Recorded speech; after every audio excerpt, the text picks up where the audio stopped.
Eu lembro quando eu comecei a acompanhar futebol lá em 2002, teve um time que me encantou consideravelmente, que foi o time do Santos. O time do Santos que tinha Renato, tinha Elano, tinha Diego, tinha, enfim, outros personagens que faziam aquele time ser um time muito jovem, um time basicamente criado por meninos da vila, um time que tinha muita capacidade de competir, tanto que bateu o título brasileiro, final de Libertadores no ano seguinte.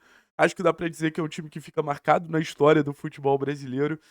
E aquele time, além da parte estética, tinha a questão da identificação, né?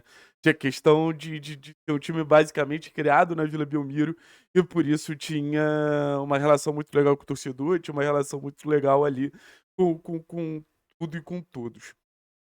O que eu trago pra vocês é o seguinte: eu acho que o Atlético tem uma geração de ouro que, dependendo do caminhar da temporada, eu não vou falar que vai chegar no nível da geração ali do Santos de 2002, mas é uma geração que pode ser, assim como, por exemplo, 2018 se ensaiou algo nesse sentido com o Cirino, com o Léo Pereira, com o Santos. Acho que pode ser novamente uma geração que faz o time principal do Atlético ter uma digital muito forte em relação às categorias de base e dessa vez uma geração específica das categorias de base. Uma geração específica desse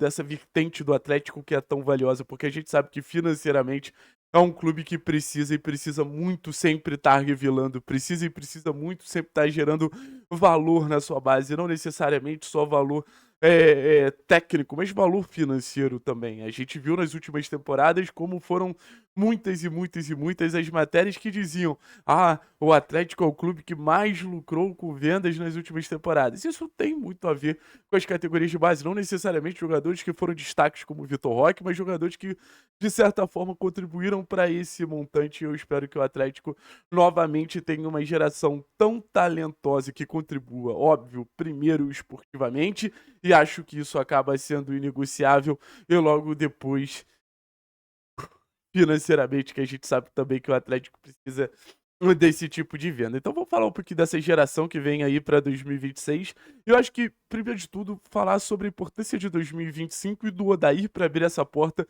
para uma geração que rendeu tanto os frutos para o Atlético. O Atlético, ele viu uma geração ajudar e ajudar bastante um acesso que parecia improvável, em alguns momentos serem até protagonistas.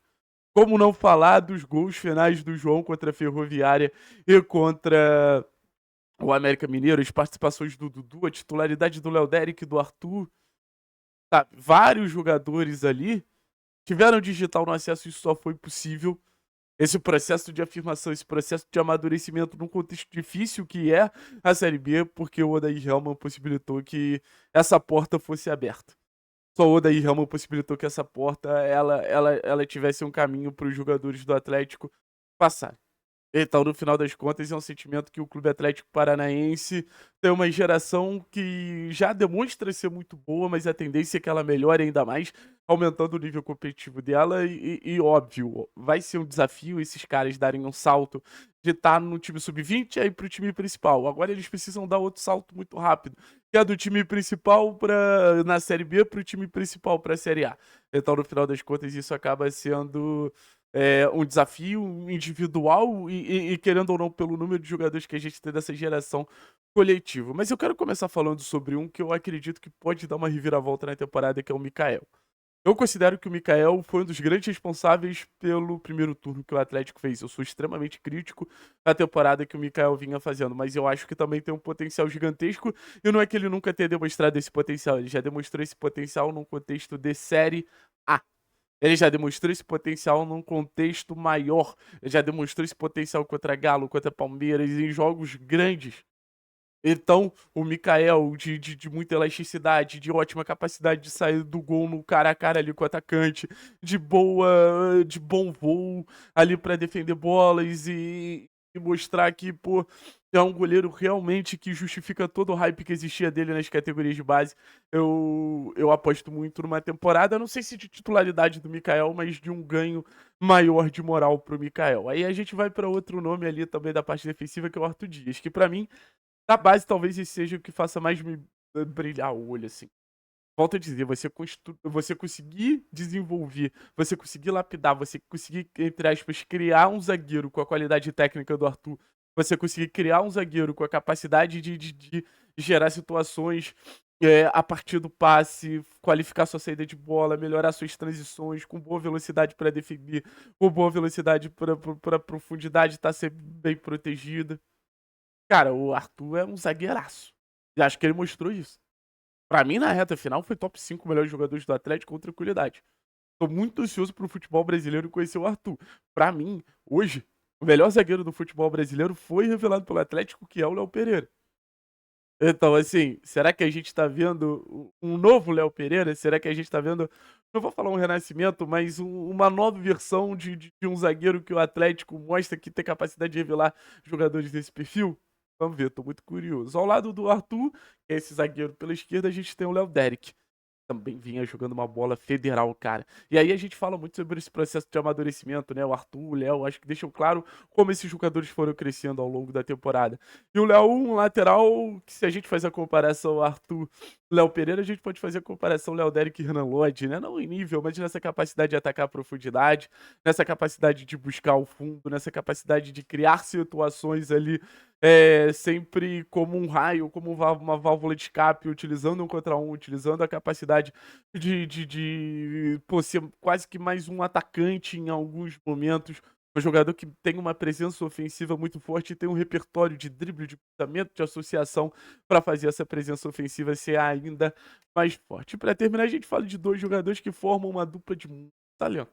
Se eu puder falar com tranquilidade aqui, acho que é talvez a dupla de meias com mais talento do futebol brasileiro. Que é a situação de jovens, né, que estão subindo, óbvio. Que é a situação de Dudu e João Cruz. O João mais um camisa 8, mais um todo campista. Um jogador que tem capacidade, qualidade, facilidade para jogar nas mais diversas funções. Pode ser mais um volante, pode ser mais um meia, boa batida, de média e longa distância, boa bola parada, capacidade de dar ritmo ao jogo. O jogador que, pra mim, encaixa exatamente nessa ideia do Odair, do meia que desarma e do meia que constrói. Do meia que desarma, do meia que elabora a jogada, sabe?